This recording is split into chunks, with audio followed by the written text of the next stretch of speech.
So, the Witcher 3 Next Gen upgrade has been out for a little while now, and I thought it'd be a good idea to go back and see how it's doing and see if any of the issues have improved. Now, this isn't to say that it's bad in any way. I think this Next Gen update is amazing. I think that CD Projekt Red have come up with a very good idea here and they've executed it very well, other than the fact there are some bugs, particularly with the performance issues. Generally speaking, everything else is working pretty well though. But with that being said, I have also had some comments from you guys saying about stuff that you've had in terms of bugs with the game, and you've been asking me if I know any fixes for them, and I've had quite a few of those, to be honest, so I'm going to be talking a little bit about those in this video as well. So generally speaking, this video is just going to be talking about how the Witcher 3 Next Gen upgrade is doing, and yeah, we'll just be looking over how it's improved since its release on December 14th. So just before we do get into all of that, please be sure to like, subscribe, and hit the notification bell so you don't miss any content just like this. And I do also run another channel. That channel is all about Rockstar games, including Red Dead Redemption and Grand Theft Auto. A link to that channel is in the description below if you're interested in checking it out. So getting into the video. Now, the Witcher 3 Next Gen upgrade, as we all know, is a free upgrade for those that already own the game on PlayStation 5, Xbox Series S and X, and PC. Now, if you are on PC, it's just an update for the game that you already have installed.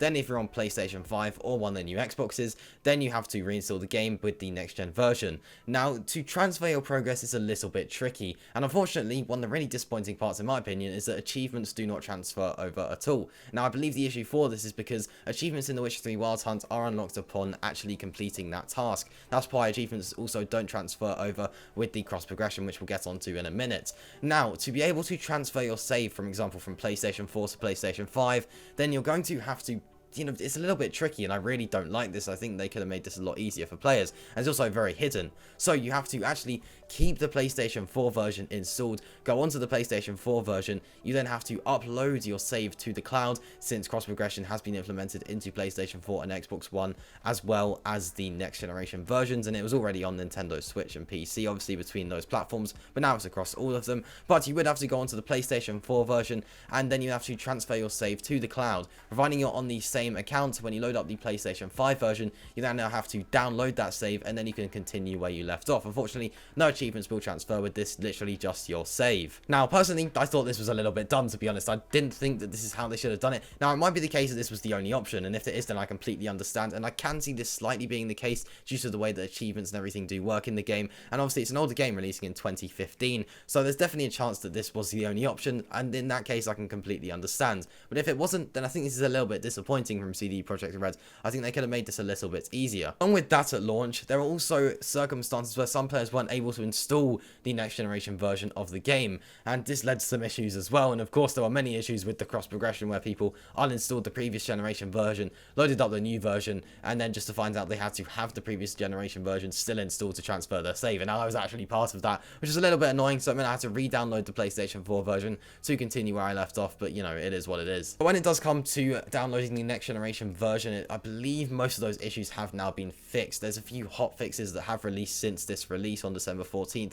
and I believe that has all been cleared up now. Now, to be honest, a lot of the issues were over on PC with the performance of the game. Now, this next generation upgrade on PC introduced a new graphics setting, that being Ultra Plus, and it introduced RTX along with FSR and DLSS. Now, this all sounds great, right? Well, yeah, it is great as long as it works, and it didn't really work that well. People were having issues where when they enabled ray tracing, their game would just crash. Along with that, there was also loads and loads of stuttering in the game. There was just loads of performance issues, and it wasn't well optimized. Not only that, when you use DLSS or FSR, your frame rates would usually be lower than what you were originally getting when you weren't using those upscaling methods. Now, this obviously shouldn't be the case. You should be getting a higher frame rate if you're upscaling the resolution, since obviously you're not performing at a native resolution. So it makes no sense for you to be getting less frames, and obviously that's just an optimization issue right there. Now, since these options weren't available over on the consoles, then there weren't really any issues there. Generally, performance wise and in general, it performs very well on console. The visuals are amazing. You could use either the fidelity mode or the performance mode. The fidelity mode would have ray tracing and better graphical capabilities,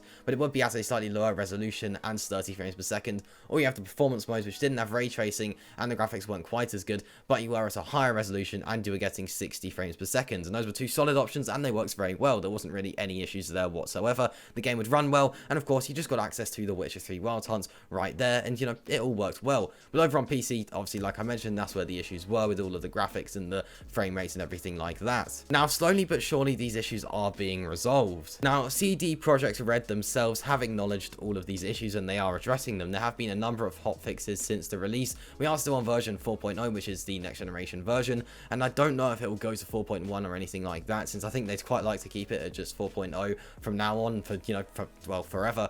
But I do think that there will be some more hotfixes later down the line, since not all of these issues have been addressed yet. However, things are getting much better since the launch, and obviously with every single game, every single update, there's always some bugs at launch. It's rare that you get a game that's absolutely immaculate when it first releases. Same with any sort of update for a game. This is very normal, and it is something you just have to expect these days. With games getting bigger and bigger, the demands for development are just getting higher, and obviously there's going to be more bugs within the games. So generally speaking, I wouldn't say this is really disappointing. I think this is just something that you have to sort of deal with these days, and I think that it's fine. I think CD Projekt Red have addressed this well. CDPR have produced forums where they are addressing all of these known issues, and they're also providing some fixes. So this might be an issue that you can just easily fix by tweaking a certain setting or something like that. And speaking of settings, if you are looking for a settings guide for this next generation version, going over all of the changes in the settings from the new camera positions, the new graphics settings on console and PC, and all of the new gameplay options, then a link to that video is in the description below. So yeah, obviously it's all a little bit disappointing in a way, but generally speaking, I think CDPR have addressed this well, and they are obviously working on it, and they have already produced hotfixes like I mentioned before.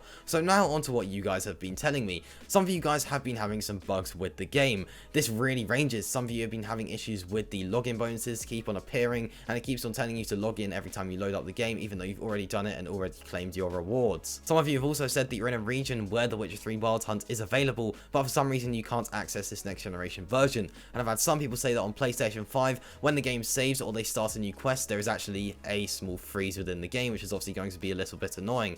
But I'm confident that most of these issues will be resolved. Obviously, there's always going to be some bugs within the game. You get old open world games that do have loads of bugs, and I don't think this will, I think already, you know, there's not loads of bugs, and it is being improved upon, but there's always going to be a couple of bugs which usually can be fixed. Now, obviously, there are loads and loads of positives. All I've gone through really is the negatives, but there are loads and loads of positives with this update. Obviously, the new options on the PlayStation and Xbox are awesome on the next generation consoles, with those new graphic options like I mentioned earlier. The new gameplay options, having the focus mode where you can remove the minimap when you are exploring, and of course having the new camera positions is really nice, and of course 60 frames per second is a massive improvement, and that's one of the main improvements really. So generally speaking, I think this update is great, and I think it obviously brings this amazing game of The Witcher 3 over to these next generation consoles, utilizing their power and hardware. As an example of this is obviously using the haptic feedback and adaptive triggers of the PS5 controller. Just another small thing there that just makes it feel like a proper PS5 game. And of course, something really impressive that we don't usually get with next generation updates is new content. We actually got a new quest and some new cosmetic items themed around the Witcher Netflix series.